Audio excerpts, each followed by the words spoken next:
Je m'appelle Bastien et je viens de Suisse.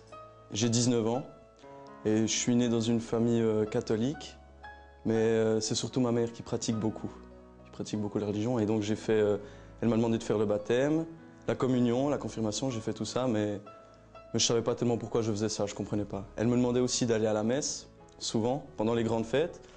Et moi, ça ne me plaisait pas du tout. Donc souvent, je prenais des jouets et je m'amusais à la messe. Vraiment, ça ne me parlait pas. Et même, au bout d'un moment, j'étais très contre la messe. J'étais très contre Dieu, j'étais contre ma mère par la même occasion.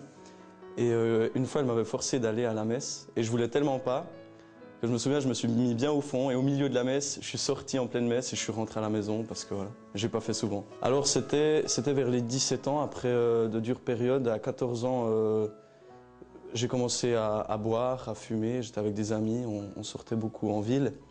Et je sentais que ça ne me rendait pas tellement heureux. Je voyais qu'il y avait un gros vide au fond de moi. Et donc j'ai décidé d'arrêter de fumer, d'arrêter de boire, mais je continuais de sortir avec mes amis. Et puis donc j'étais en même temps loin de l'église, loin de la famille. À l'école, ça allait pas tellement. Mais pourtant le soir, tous les soirs, je priais toujours le Notre Père, je vous salue. Et j'étais bien loin de Dieu, mais j'avais besoin de ça le soir. J'avais besoin de ça. Et puis c'était un soir, on était en sortie avec des amis. Et des jeunes nous ont entourés, des jeunes de 25 ans. Nous, on avait 17 ans à cette époque, on était 3. Et puis là, 7 jeunes nous ont entourés. Et ils nous cherchaient, ils voulaient nous taper, ils se sont moqués de nous. Et il y en a un qui m'a dit, pour se moquer de moi, il m'a dit « Vas-y, fais Jésus, mets les bras en croix comme Jésus ». Et en faisant ça, je me suis souvenu que je priais Dieu le soir. Je me suis souvenu de Dieu. Et donc j'ai prié, j'ai crié au ciel. Et tout de suite, un énorme garçon est arrivé. Et puis il m'a dit « Mais qu'est-ce qu'ils veulent ?» Moi j'ai dit que j'en savais rien. Et puis après il les a poussés du bras. Et il a dit « Écoute, pars, sinon ils vont te faire du mal ». Voilà, c'était une première approche de Dieu. Et après, 2 jours plus tard, il m'est arrivé la même épreuve, si on veut. On était dans un parc avec des amis. Et de nouveau, des jeunes sont arrivés. Et là, cette fois-ci, j'ai oublié de prier. Et ils nous ont tapés, moi ils m'ont sauté dans le dos, je suis tombé à terre. Mon ami, ils l'ont roué de coups, il avait le nez en sang. Et j'ai commencé à avoir peur. J'avais peur. En même temps, j'avais arrêté de fumer, j'avais arrêté de boire parce que je sentais que j'avais un vide, mais j'étais toujours pas comblé. Et puis, par la suite aussi, il y avait les filles. Donc, j'avais jamais eu de copine. Et là, une fille semblait m'aimer, moi je l'aimais beaucoup.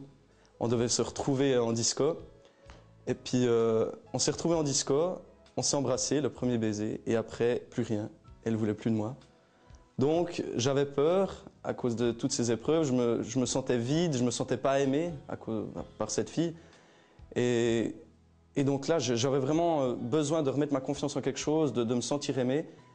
Et donc, après ces prières du soir, j'ai commencé à parler à Dieu. Comme un ami, je lui ai parlé, je lui disais « Mais Seigneur, donne-moi une copine, montre-moi que tu es là, je sais pas ». Et ma mère, elle a ressenti ça. Elle m'a donné un livre, un très beau livre qui s'appelle « La vraie vie en Dieu ». Et c'est donc une dame qui reçoit des messages de Dieu. Et j'ai trouvé ces messages tellement beaux. Un Dieu, je comprenais tout ce qu'il me disait, parce que je n'aimais pas la messe, parce que je ne comprenais pas ce qui se passait. Et là, je comprenais tout ce qu'il me disait. Et toujours, il disait « Mon enfant, je sais que tu es faible, mais je t'aime ». Moi, ça me parlait beaucoup, parce que j'avais l'impression qu'il fallait être fort, j'avais l'impression d'être le plus... Je pensais qu'il fallait être le plus grand pour qu'on puisse être aimé. Et là, Dieu, il disait, non, je sais que tu es faible, mais je t'aime. Alors moi, du coup, je me sentais aimé. Ensuite, il me disait, oui, j'aimerais que tu ailles à la messe pour moi, j'aimerais que tu m'aimes et j'ai confiance en toi. Et donc Dieu me disait qu'il avait confiance en moi, alors que moi-même, je n'avais pas confiance en moi. Donc c'était encore une autre approche de la confiance. Petit à petit, j'ai arrêté d'avoir peur. Peur dans la rue, cette peur est partie. Et en quittant toutes ces peurs, tous ces manques d'amour envers moi, je suis retourné à la messe. Un mois après avoir lu le livre, je suis retourné à la messe avec ma mère. 2 mois plus tard, j'allais à la messe seul, très souvent. J'ai commencé à beaucoup prier, j'ai commencé à lire la Bible. Et c'était un petit retour à Dieu, comme ça. Et j'ai aussi appris quelque chose qui m'a beaucoup touché, c'est que Dieu, il souffre. Moi, je pensais que Dieu, ouais, j'avais un peu une vague idée de qui c'était, qu'il est dans le ciel et tout. Mais non, là, il disait, je souffre de voir combien peu mes enfants m'aiment et croient en moi. Je me dis, ben voilà, Dieu, il souffre aussi. Il est là avec moi, il souffre, il m'écoute. Je ne suis pas tout seul à porter un fardeau, quoi. Alors j'ai commencé à le prendre partout où j'allais. Tout le temps, je lui parlais.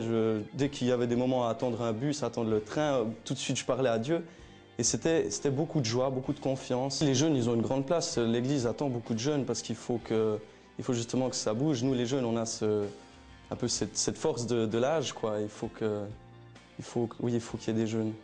Voilà, comme je me sentais un peu appelé vers le Seigneur, dans le sens où j'aimais beaucoup aller dans des communautés, au groupe de prière. J'allais souvent avec ma mère. Donc en même temps, surtout Radio, c'était le moyen de me réconcilier avec ma mère. Et partout où elle allait, j'allais avec. Et donc il y a une communauté qui m'a parlé de Jeunesse Lumière. Et comme gentiment je finissais de finir mes études d'horlogerie, je me suis dit mais qu'est-ce que je vais faire l'année prochaine? Et moi j'avais soif de Dieu, j'avais vraiment envie de le connaître, envie de mieux savoir qui c'est, de vivre avec lui. Donc voilà, on m'a parlé de Jeunesse Lumière et je me suis dit mais... Alors j'apprends à connaître beaucoup de facettes de l'Église parce que ben voilà, j'allais dans ma paroisse, mais ma paroisse c'est pas toute l'Église. Et donc j'apprends à découvrir ça. Et ce qui est aussi très beau, c'est que dans mon église, il n'y a pas beaucoup de jeunes. Et là, à Jeunesse Lumière, je vois tous ces jeunes qui vivent cette foi. Et ça me fait un grand bien, quoi. C'est vraiment un soutien de voir... Alors, je ne me pose pas de questions, je me laisse aller. Avant, j'allais à Jeunesse Lumière justement parce que j'avais des questions sur l'avenir. Et je me dis, à Jeunesse Lumière, ça va être le moyen de discerner. Mais plus j'avance dans le temps et plus je m'en fiche, j'essaye de vivre ce moment présent, quoi. Évangéliser, c'est redonner joie aux gens, c'est leur montrer qu'ils ne sont pas tout seuls et puis qu'il y a Dieu, quoi. Dieu qui est là avec eux et c'est leur papa, c'est leur ami. Ouais.